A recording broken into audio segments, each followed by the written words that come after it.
quick disclaimer, none of what I say is actually my political views. This is just all for content and entertainment purposes. As the election and the annoying ads are back in season, we have the slate ready for this year's election. And I think it'll be a good one. In one corner, we have the undefeated former clearly heavyweight Paul Richard LePage. When I first found out that LePage was running again, I thought it was impossible. I thought it could never be done. And someone clarified it for me, saying that he was running for office again, which made a lot more sense. I will say, he's lost so much weight, so I can't really say that much. LePage states that he's running again because he wants to fix Maine's economy, wants to end some COVID restrictions, as he claims that it's time to treat us like human beings and not like prisoners. And he also said he'd want to get rid of inflation. Yeah, okay, Tom Brady. But you already did get rid of inflation, Paulie boy. I mean, look at you. You're a whole new man. And if you're worried that Paul LePage is a racist because he's white and Republican, this phone call should clear up those speculations. This is a good team. This is Governor Paul Richard LePage.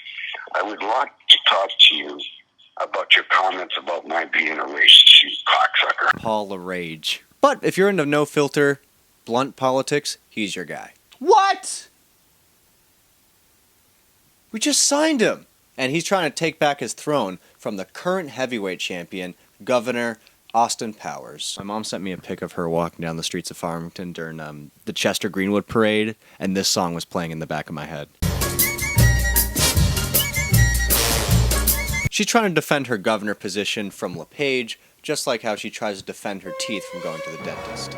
Her teeth's like Maine's political climate because it's all over the place. And it seems like every other public appearance she makes, she either looks like a washed-up Farmington school board member or someone trying to go back in the 12-step program. She's a living representation of Maine's version of Hillary Clinton, but at least she can actually say she beat a businessman with little political experience. I'm thinking about getting YouTube Red this election season so I don't have to hear, "Insert politician isn't for Maine." If I had to make an early prediction on who I'd think would actually win the governor race, just based on total guessing, is Paul LePage. I just remember that every time when he was up for election or re-election, I remember it wasn't really close and like everyone knew he was going to win. So it'll be interesting to see. I don't even look at the polls because I'm not an upset 40-year-old person who just cries on Twitter all the time about politics, because polls are misleading. And for the race for Congress, we have the bitter rematch of Jared Golden and Bruce Poliquin. Poliquin is trying to come back after being defeated by Jared Golden years before. Poliquin claims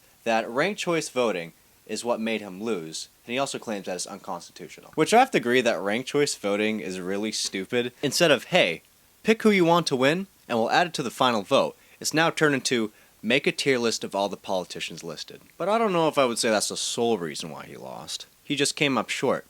Literally. I've actually met Poliquin a while ago. He seems like a pretty normal, nice dude. It's funny how I met him. I felt the bottom of my shirt being tugged, and I thought it was a kid asking me if I had any games on my phone.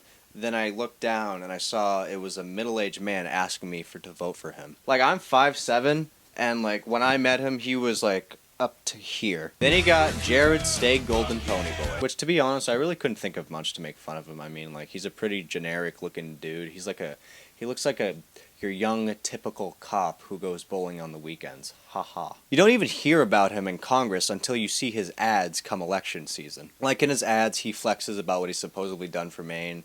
I'm sitting there like, oh yeah, he's in our Congress. Which, honestly, maybe it's not a bad thing. If you're not in the news, and if you're not in an uproar the whole time, and you just fly under the radar, maybe that's a good thing.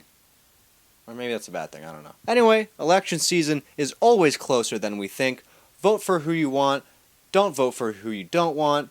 Don't vote at all if you don't want to vote. I don't think I'm voting this year. And if you're under 18, please do a favor and shut up. I doubt that there'll be people commenting about their views on Maine politics, so I'm not really worried about it. But in case there is, keep it respectful and please don't harass. And I'll see you guys next time.